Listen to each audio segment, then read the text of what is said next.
to wherever you may be. It's time now for Midnight Baseball, episode number 116.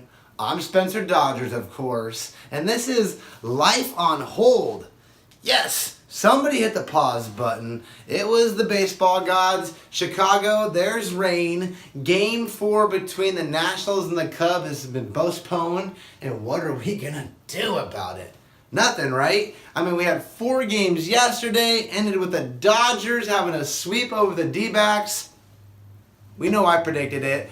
We know the Red Sox got beat by the Astros. I got it wrong. But hey, the series continues, and postseason baseball and MLB is off and rolling, and amazing, actually. I mean, it's just, everything's going fantastic. As long as your team's winning, like the Dodgers, like me, right? So I'm feeling good. Some teams are out, but most importantly, what's a Cubs fan to do, right? The fans are on Sheffield, the fans are on Waveland, they're in Chicago right now. Poor Nationals fans probably have to postpone their flights, get new tickets. Who knows what's going to happen, pay for another night in the hotel, but the streets of Chicago are going to be rowdy with no baseball tonight, and I'll be kind of love to be a fly in the bar on the wall there in Chicago and watch some fights or some scruffs and some arguments go on between Nationals fans and Cubs fans tonight with no baseball going on. So that's what's happening in Chicago. Let's get back to what's happening in Joe Girardi's world. Topic 2. Joe Girardi, it's okay. You made a mistake. We know about Lonnie Chisenhall and you not doing the coach's challenge, the instant replay, when Francisco Lindor came up soon after in Game 2 of this series and hit a home run, right? We know you regret it. We know the media's tearing you up about it, but I don't just blame Joe Girardi. I blame the whole Yankees staff. I blame the guy up in the booth. I blame the pitching coach, the bench coach, the players. Everybody should have been honest with the manager. Joe Girardi, it's not just you, my man. You're old school, right? You probably weren't thinking, let me run in there and check this thing. But no, hey, and the other thing about this is, there's no coulda, shoulda, woulda. How are you going to remember what's going to happen, right? The great Vince Scully taught me as a baseball man, listening to him every night, that you can never go back in baseball. You can never try to predict what would have happened if it didn't hit the... Because here's the hindsight. Let's say that he does challenge and Lonnie Chisenhall's out.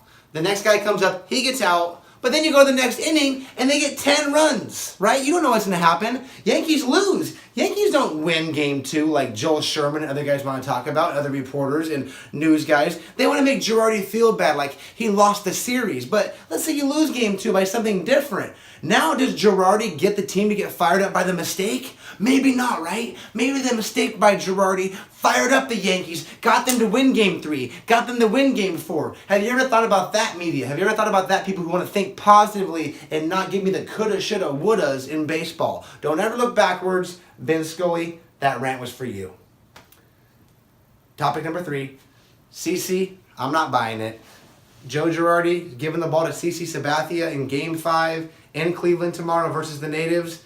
You could be giving it to Masahiro Tanaka. You could be giving it to Sonny Gray. Both these guys have future interest in the Yankees. Will the Yankees re-sign Masahiro Tanaka to an extension? They just traded the farm for Sonny Gray. He's got 3 more years in the Bronx. So why not give him the ball in respect? But no, you give it to CC Sabathia, the black sheep for the last 5 years, the guy who had an albatross of a contract, the guy who had no role model skills for the New York fans for the last 3 or 4 years while he was cashing $1 million paychecks every month. And then he's got alcohol problems, which I love him admitting that. I love him coming forward, so I'm not judging that aspect. But where were you, CC, to demand and deserve the respect for Game 5 tomorrow? I don't like it. Give the ball to anybody else. I don't like what it says about the organization. Girardi, I disapprove this. It should be Gray. Gray should have the ball, or just go bullpen all, okay? Sorry about that, my boy, Noah Blackman, but I'm ripping your Yankees there. Good luck tomorrow. I picked Yankees in 5. Let's see what happens.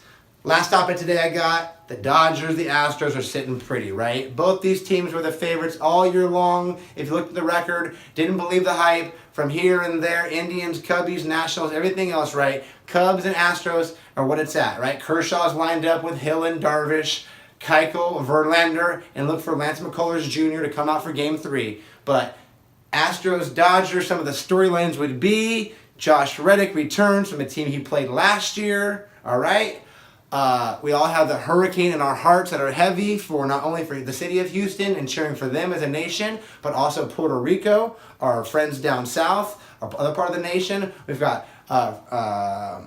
Carlos Correa, Carlos Beltran, huge Puerto Rican influence, so that would be a heavy heart if the World Series storyline number 2, if it happened to be Houston versus LA. But the number 1 storyline, of course, would be the Lone Star in Texas. Yes. Will he be considered the greatest pitcher of all time? Mr. 22 Clayton Kershaw. Right? Everyone says he needs the World Series to get over the hump, to be considered one of the greatest pitchers of all time. But just the other day in the World Series, they showed that stat once again, that he has the cumulative lowest ERA in baseball history since the 1920s, right above Hoyt Wilhelm and Pedro and the other guys right there. So Gibson, but Koufax. The storyline will be, of course, if the Dodgers get to the World Series, can they end the almost 30-year drought and Clayton Kershaw get his championship? Stay tuned to Midnight Baseball, episode number 116, wrapping it up. Giving this one a little extra shout out to my Mike Frick Baseball Scholarship Foundation. I'm implementing that a lot more into my show, a lot more of my fun charity stuff. So, talk to you guys out tomorrow. Woo!